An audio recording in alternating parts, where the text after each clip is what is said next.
আচ্ছা, আমার কথা শুনতে পাচ্ছেন? দেখেন, আহ, একটা মিনিট। আচ্ছা, এখানে আচ্ছা, ফার্স্ট প্রোটোকল যেটা সেটা হচ্ছে আমার এসএসএইচ। এসএসএইচ মানে কি? Secure shell. আচ্ছা, এরকম আরেকটা প্রোটোকল আছে টেলনেট। কেমন? সো এই দুইটা প্রোটোকল একই কাজ করে। অর্থাৎ কাজটা কি? কাজটা হচ্ছে, ধরেন এটা আছে হচ্ছে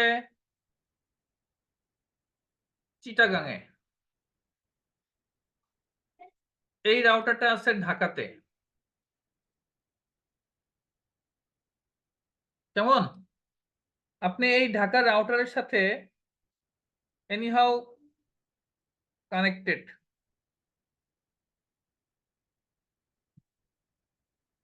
এখন আপনাকে বলা হয়েছে চিটাগাং এর রাউটারে কোন একটা প্রবলেম হয়েছে, একটা কনফিগার এখানে করে দিতে হবে।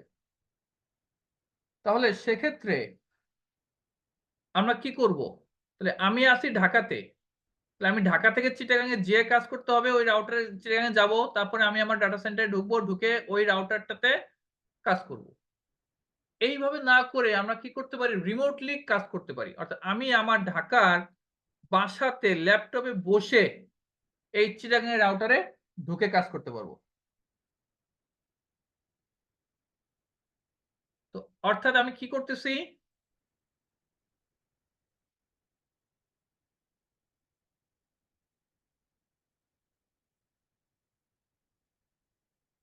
আমি কি করতেছি? রিমোটলি কাজ করতেছি, তাই তো? তো এই যে আমি আমার এই মেশিন থেকে রিমোটলি একটা সার্ভারে ঢুকে কাজ করতেছি, তো যেই প্রোটোকলের থ্রু দিয়ে আমি আমার রিমোটলি কোনো একটা সার্ভারে বা কোনো একটা রাউটারে কাজ করব, সেই প্রোটোকলের নাম হচ্ছে টেলনেট অথবা এসএসএইচ। ঠিক আছে? আর একটা আছে আরডিপি। আরডিপি হচ্ছে রিমোট ডেস্কটপ। কেমন? সো তাহলে এখন এগুলোর মধ্যে পার্থক্য কি? সবই যদি আমার রিমোটলি কাজ করার জন্য ইউজ করা হয়, তাহলে আমার পার্থক্যটা কি? পার্থক্য হচ্ছে, টেলনেট করে ধরো আমি এই রাউটারে ঢুকবো, ঢুকতে তো তাহলে এই রাউটারে ইউজার নেম এবং পাসওয়ার্ড লাগবে। আমি এখানে আমার মেশিনে ইউজার নেম পাসওয়ার্ড দিচ্ছি, দিয়ে এখানে যাবে ওভার দ্য ইন্টারনেটের থ্রু দিয়ে, তো আমার এই চিটাগাং রাউটারে ঢুকবে। কেউ যদি ইউজার নেম পাসওয়ার্ড দেয়, তাহলে এই টেলনেট করে যদি কেউ লগ ইন করার চেষ্টা করে, তাহলে এই ইউজার নেম এবং পাসওয়ার্ডটা কেউ যদি চায়, মাঝখান থেকে ক্যাপচার করে দেখতে পারে। অর্থাৎ এই ইউজার নেম এবং পাসওয়ার্ড গুলো প্লেন টেক্সট আকারে যায়, যে কেউ ক্যাপচার করতে পারবে। যেমন, আর যদি এসএসএস করে, তাহলে এগুলো প্লেন টেক্সট আকারে যায় না, এগুলো যায় এনক্রিপ্টেড ফরম্যাটে। Cipher text. ঠিক আছে? দ্যাটস হোয়াই এটা সিকিউর। অর্থাৎ তোমার ইউজার নেম পাসওয়ার্ড কেউ যদি ক্যাপচার করেও, সে কিন্তু এগুলো দেখতে পারবে না। কিন্তু টেলনেট করে যখন আপনি লগ ইন করবেন, তখন কিন্তু আপনার ইউজার নেম পাসওয়ার্ড শুধু না, আপনি যা যা এখানে লিখতেছেন, যা যা কনফিগার করতেছেন, সবই দেখতে পারবে সে। ক্লিয়ার? তাহলে আমার টেলনেট এবং এসএসএইচ দুটাই রিমোটলি অ্যাক্সেসের জন্য ইউজ হয়, but Telnet is less secure than SSH. অর্থাৎ SSH is more secure than Telnet. টেলনেটের পোর্ট নাম্বার হচ্ছে 23। কত? 23। আর এসএসএইচ এর পোর্ট নাম্বার 22। ঠিক আছে? আচ্ছা, আর একটা আছে আরডিপি। আরডিপি অ্যাকচুয়ালি আসলে এখানে যে আমরা টেলনেট এবং এসএসএইচ করে লগ ইন করতেছি, এগুলো অ্যাকচুয়ালি আসলে গ্রাফিক্যাল মোডে করতে পারবো না। কি মোডে করব আমরা সব? কনসোল মোডে, মানে কমান্ড দিয়ে। বাট আরডিপিটা কমান্ড দিয়ে না, আরডিপিটা আমরা করি গ্রাফিক্যাল মোডে। আরডিপিটা করব কিভাবে? গ্রাফিক্যাল মোডে। যেমন, এটা উইন্ডোজের, মাইক্রোসফটের নিজস্ব প্রোডাক্ট, এই যে রিমোট ডেস্কটপ কানেকশন। এখানে এখন আপনারা যে পিসি ইউজ করতেছেন, যদি আপনার একটা পাবলিক আইপি থাকতো, ওই আইপি, আপনার আইপিটা আমি এখানে বসাতাম, দিয়ে কানেক্ট করব। কানেক্ট করলে আপনার ইউজার নেম পাসওয়ার্ড দিয়ে লগ ইন করলে আমি আপনার মেশিনে ঢুকে যেতে পারবো। আমি কি বুঝাতে পারছি? বলেন স্যার।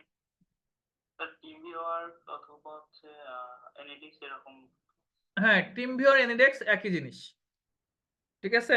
কিন্তু এই রিমোট ডেস্কটপ কানেকশন এটা হচ্ছে মাইক্রোসফটের নিজস্ব প্রোডাক্ট, ঠিক আছে। তো আমি বলতেছি আপনার মেশিনে যে আইপিটা আছে ওই আইপি যদি পাবলিক আইপি হইতো, তাহলে আমি এখানে আইপি দিয়ে ক্লিক করতাম, এন্ড দিয়ে কানেক্ট করতাম, কানেক্ট করলে আপনার ইউজার নেম পাসওয়ার্ড আসবে, ওই ইউজার নেম পাসওয়ার্ড আমি দিতাম, আপনার মেশিনে আমি ঢুকে যেতাম। তবে আপনার মেশিনে লগ আউট হয়ে যেত, কিন্তু আপনার মেশিনে আপনি আর কাজ করতে পারবেন না। তখন আমি আমার মেশিনে বসে আপনার মেশিনে বসে কাজ করব। তো এটা ইউজ করা হয় রিমোট ডেস্কটপের জন্য। আচ্ছা, তারপরে আর কি আছে? আচ্ছা, এখানে দেখেন এফটিপি আছে, এফটিপি। এফটিপি দুটো আছে, এসএফটিপি আছে আর এফটিপি আছে। এফটিপি হচ্ছে ফাইল ট্রান্সফার প্রোটোকল। এফটিপি মানে কি? File transfer protocol. File transfer protocol মানে কি? ফাইল ট্রান্সফার প্রোটোকল মানে হচ্ছে ফাইল ট্রান্সফার করা, হয় আপলোড করা এবং ডাউনলোড করা। যে প্রোটোকলের মাধ্যমে স্যার ফাইল আপলোড বা ডাউনলোড করা হয়।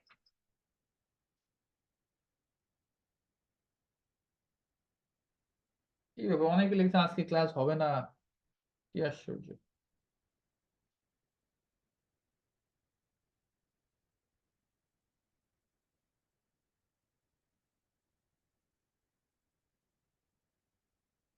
আচ্ছা, তো যেটা বলতেছিলাম, যে প্রোটোকলের মাধ্যমে ফাইল কি করা হয়, আপলোড করা হবে অথবা ডাউনলোড করা হয়। তখন এফটিপি পোর্ট নাম্বার হচ্ছে 20 আর 21। কত? এফটিপি পোর্ট নাম্বার হচ্ছে 20 আর 21। আর এসএফটিপি এটা সিকিউর ফাইল ট্রান্সফার প্রোটোকল। তার মানে হচ্ছে এফটিপি দিয়ে, আমার এখানে আছে কিনা একটু চেক করি।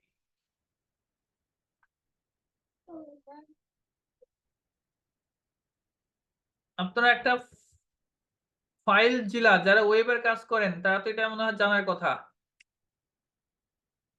ফাইল জিলার নাম শুনছেন?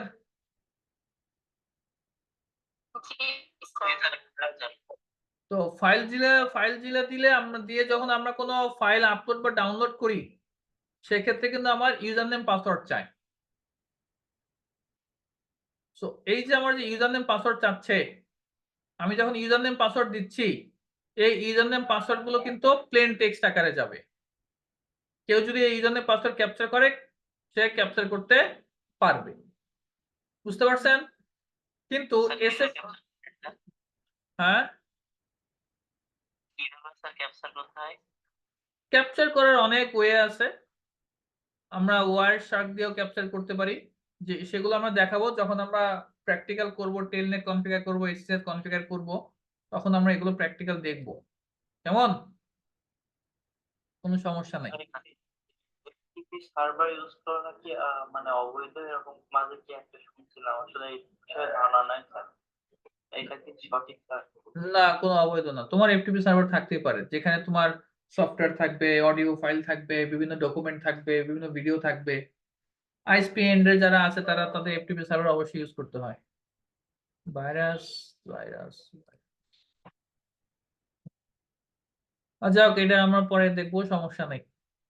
তো কি বললাম, আমরা এফটিপি ইউজ করে যখন ইউজার নেম পাসওয়ার্ড দেই, তখন সেই ইউজার নেম পাসওয়ার্ড গুলো প্লেন টেক্সট আকারে যায়। কিন্তু যখন তুমি এসএফটিপি ইউজ করবা, তখন সেই ইউজার নেম পাসওয়ার্ডটা কি হবে, এনক্রিপ্টেড ফরম্যাটে যাবে, কেউ সেটা দেখতে পারবে না।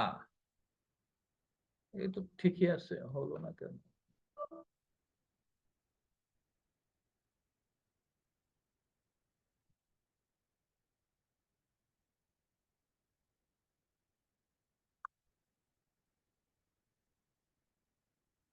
স্যার আপনি স্যার এসএসএইচ এর পোর্ট নাম্বার বললেন কত জন স্যার? 22। 22। আচ্ছা,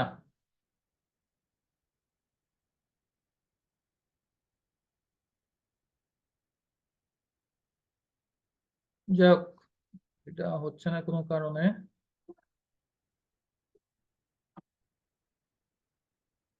আচ্ছা, সো এফটিপি ইউজ করে কত 20 এবং 21। আর এসএফটিপি যেহেতু সিকিউর ওয়েতে যাচ্ছে, দ্যাটস ওয়াই এসএফটিপি তার ব্যাকগ্রাউন্ড অ্যাকচুয়ালি ওই এসএসএইচ প্রোটোকল ইউজ করে। আচ্ছা, এখানে অ্যান্টিভাইরাস এটা বারবার ই করতেছে, দরকার নেই, থাকুক। এসএফটিপি ইউজ করে 22 নম্বর পোর্ট, ওর ব্যাকগ্রাউন্ডে আছে এসএসএইচ প্রোটোকলটা ইউজ হয়। তাহলে আমার এসএফটিপি কত নম্বর পোর্ট ইউজ হয়? 22। এফটিপি কত? 20 আর 21। এসএসএইচ কত? 22। টেলনেট কত? 23। আচ্ছা,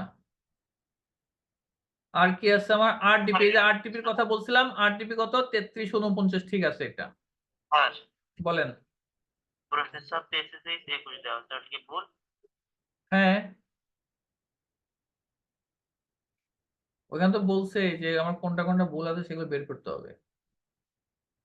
আচ্ছা, এসএমটিপি দেখেন, SMTP simple mail transfer protocol. Simple mail transfer protocol অর্থাৎ মেইল সেন্ডিং এর জন্য। কিসের জন্য বললাম? সেন্ডিং এর জন্য। রিসিভিং এর জন্য বলিনি কিন্তু। মেইল সেন্ডিং এর জন্য যে প্রোটোকল ইউজ করা হয় সেটার নাম কি? SMTP, simple mail transfer protocol. ঠিক আছে, এটার পোর্ট নাম্বার হচ্ছে 25। কত? 25। এসএমটিপি 25। আচ্ছা, তারপরে আছে আমার কি? ডিএনএস। ডিএনএস এর পোর্ট নাম্বার 53। কত?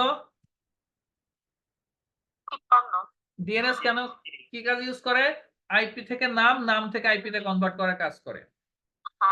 অর্থাৎ এই যে আমি যে google.com লিখতেছি, আমি এখানে যে google.com লিখতেছি, অ্যাকচুয়ালি আসলে কি হয়, এই google.com এর এগেইনস্টে যে আইপি আছে ওই আইপি তে কনভার্ট হয়, তাই তো? যেমন ধরেন সিএমডি যদি আমরা দেখি, এখানে আমি পিং করি google.com, এখানে দেখেন একটা আইপি আসছে না? এই আইপিটা আমি কপি করলাম, কপি করে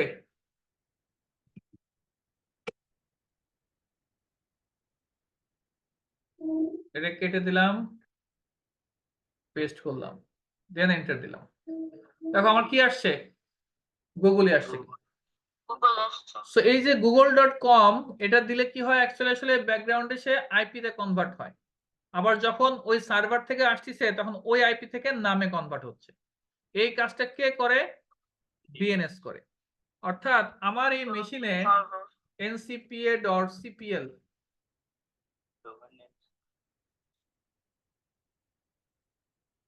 এখানে যদি যাই যে ওয়াইফাই এ, আমাদের এখানে ডিটেলসে গেলে আমাদের এখানে যে ডিএনএস সার্ভার আছে 192.168.0.1, অর্থাৎ আমার লোকাল যে রাউটারটা আছে ওই রাউটারটা এখানে ডিএনএস সার্ভার হিসেবে কাজ করতেছে। এই রাউটারটার কাজ হচ্ছে, এখন এই সার্ভারটার কাজ হচ্ছে আমি যে google.com লিখলাম সে google.com এর এগেইনস্টে যে আইপি, সেই আইপিটাকে সে রিজলভ করে দিবে। কেমন? আমরা কিছু পাবলিক ডিএনএস সার্ভার আছে,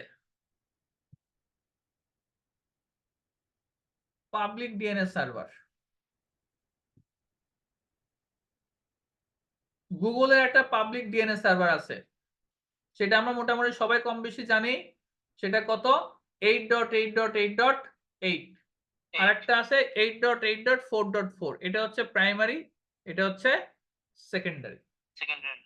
তো এই সার্ভারটার কাজ হচ্ছে কি, যে আমার নাম থেকে আইপি তে কনভার্ট করবে, আইপি থেকে নামে কনভার্ট করবে। অর্থাৎ আপনারা যখন ইন্টারনেট ইউজ করেন তখন এই যে গুগল আমার যে এটা আছে, এখানে যদি আমি ডিএনএস এর জায়গায়, এখানে যদি আমি ডিএনএস এর জায়গায় 8.8.8.8 দেই, তাতেও আমার কোনো সমস্যা হবে না। কেন হবে না? বিকজ অফ এটা হচ্ছে আমার গুগলের পাবলিক ডিএনএস। ঠিক আছে, আরেকটা আছে কি সেকেন্ডারি ডিএনএস, অর্থাৎ গুগলের এই ডিএনএস যদি এই সার্ভারটা যদি ডাউন থাকে তাহলে এই সার্ভারটা আপ করবে। আচ্ছা আরো কিছু আছে দেখেন, তার মধ্যে যে কোয়াড 9 9.9.9.9 এটাও কিন্তু ডিএনএস সার্ভারের আইপি। তারপর আরেকটা আছে ক্লাউডফেয়ার এর 1.1.1.1 এগুলো সবই কি ডিএনএস সার্ভার আইপি। আরেকটা আছে 1.0.0.1। একটা সিকিউর একটা ডিএনএস আছে, সেটা হচ্ছে ওপেন ডিএনএস, এটা সিসকোর।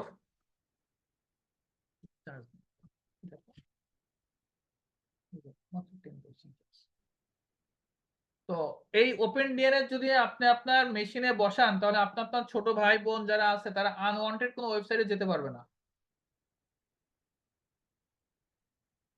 আমার কথা কি বুঝতে পারছেন?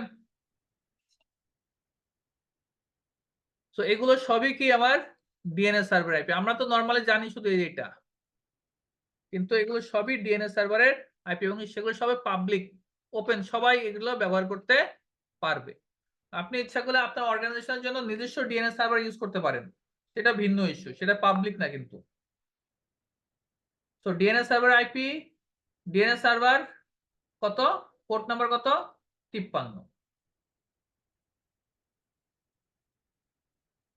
আচ্ছা, তারপর আর কি আছে, এইচটিটিপি এবং এসটিটিপি। আচ্ছা আমরা এসএমটিপি কি বলছিলাম?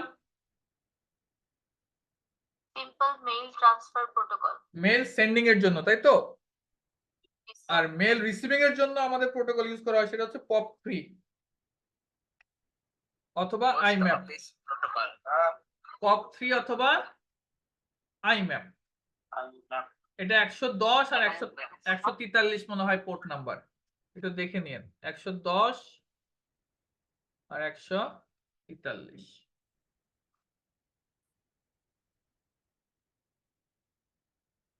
POP3 IMAP port number. IMAP হচ্ছে 143, POP3 হচ্ছে 110। তো এগুলো হচ্ছে রিসিভিং এর জন্য। কিসের জন্য? মেল রিসিভিং এর জন্য। কেমন?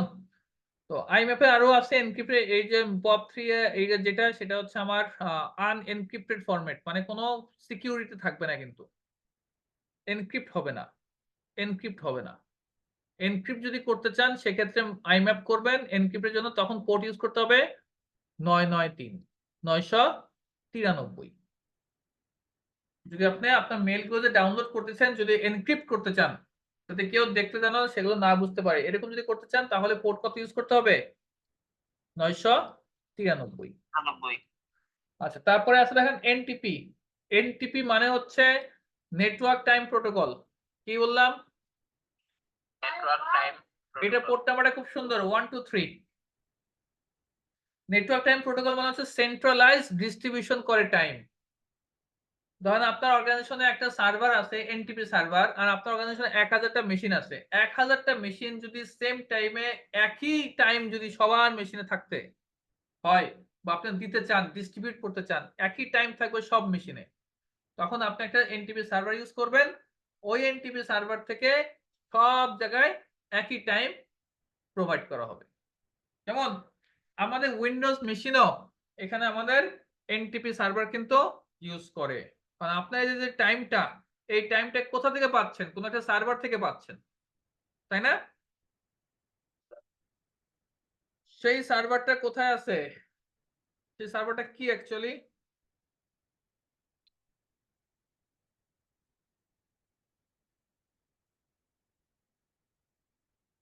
অ্যাকচুয়ালি স্যার এটা স্টোরেজ হবে।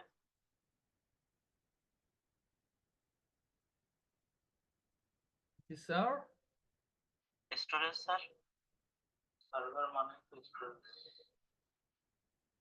সেটাই বললাম আমি। কিসের স্টোরেজ?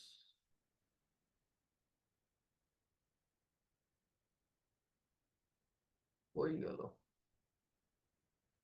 এখানে দেখেন, এই যে ইন্টারনেট টাইম চেঞ্জ সেটিং, এখানে দেখেন ইন্টারনেট টাইম সার্ভার।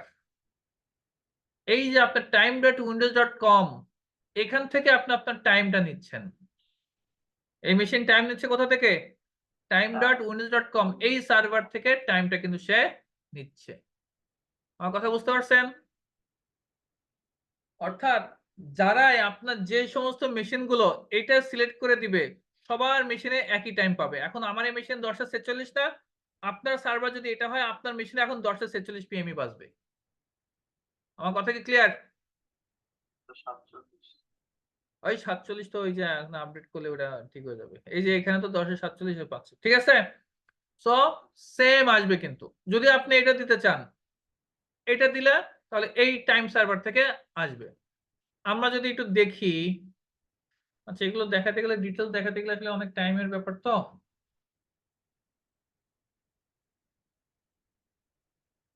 এগুলো সব সিসিএনএ তে পাবেন ইন ফিউচারে যদি আপনারা সিসিএনএ করেন কোথাও। এখানে দেখেন আমি একটা টাইম সার্ভার ইউজ করি।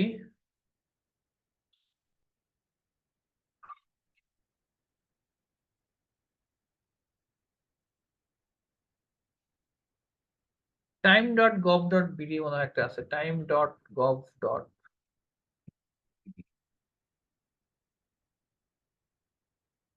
Yep, এই দেখেন, এই যে এটা হচ্ছে বাংলাদেশের একটা এনটিভি সার্ভার বা টাইম সার্ভার, time.gov.bd, এই যে 10:48-13। এখন আপনি যদি এই যে আমি যেখানে সিলেক্ট করছিলাম না, ওইখানে যদি এটাও দিয়ে দেন, আপনি যদি ওইখানে এটাও দিয়ে দেন, এই যে এখানে যদি এটা লিখে দেন time.gov.bd, তাহলে বাংলাদেশের টাইম সার্ভার থেকে আপনার টাইমটা সিনক্রোনাইজ হবে। ক্লিয়ার?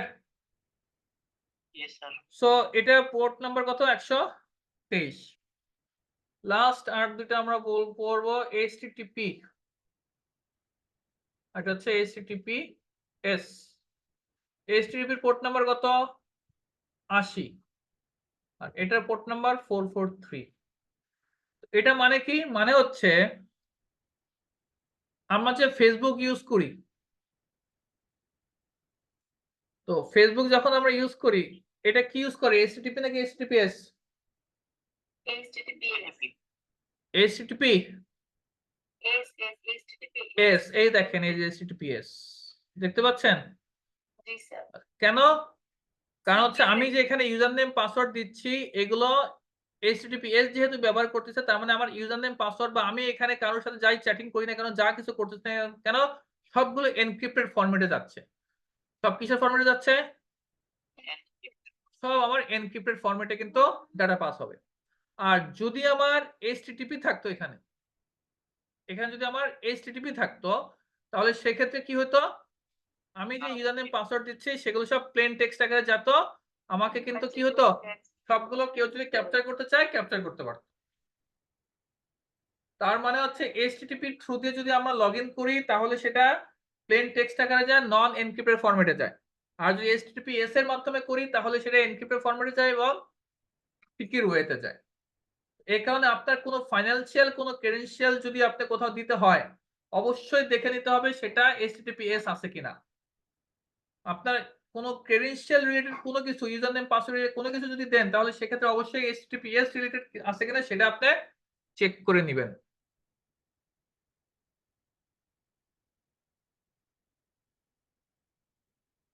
ক্লিয়ার? জি স্যার। অ্যাকচুয়ালি আসলে এখানে দেখেন এই যে HTTPS আছে না, একটার জন্য একটা সার্টিফিকেট আছে। এই যে সেটা আমার সার্টিফিকেট, ফেসবুকের সার্টিফিকেট। এই ফেসবুকের সার্টিফিকেট ইস্যুড অন কত তারিখে? 27শে নভেম্বর 2023 তারিখে ইস্যু করা হয়েছে। এক্সপায়ার হয়ে যাবে 26শে ফেব্রুয়ারি 2024 সালে। এই 26শে ফেব্রুয়ারি 2024 সালের আগে ফেসবুক তার এই সার্টিফিকেটটাকে আবার রিনিউ করতে হবে। যদি রিনিউ করে তাহলে এটা HTTPS থাকবে, যদি রিনিউ না করে তাহলে আর থাকবে না। তখন কিন্তু এগুলো সব আবার আনসিকিউর হয়ে যাবে কিন্তু। আর এই সার্টিফিকেটটা তাকে কে দিছে? ডিজিসার্ট নামে একটা কোম্পানি আছে, তারা দিছে। বুঝতে পারছেন? এগুলো অনেক কথাবার্তা আছে ভিতরে, যাক আপাতত জাস্ট একটু ধারণাটা নিয়ে রাখেন। ওকে, তাহলে এখন আমরা দেখি কোনটা ট্রু বলছে, তাই তো? তাহলে এটা ট্রু না। এসএস আমরা জানি 22, এটা ট্রু। SFTP 22, RTP ঠিক আছে, FTP 20 আর 21, তাহলে ঠিক আছে। SMTP ঠিক নাই, SMTP হচ্ছে 25 এসএমটিপি কত 25 তাহলে এটা ঠিক নাই ডিএনএস 53 এটাও ঠিক নাই এসটিটিপি 443 ঠিক নাই এসটিটিপি হচ্ছে 80 আর এসটিপি এস হচ্ছে 443 মানে উল্টা এনটিপি 234 ঠিক নাই 1 2 3 হবে মানে আমার অ্যানসার এই চারটে হবে ক্লিয়ার জি স্যার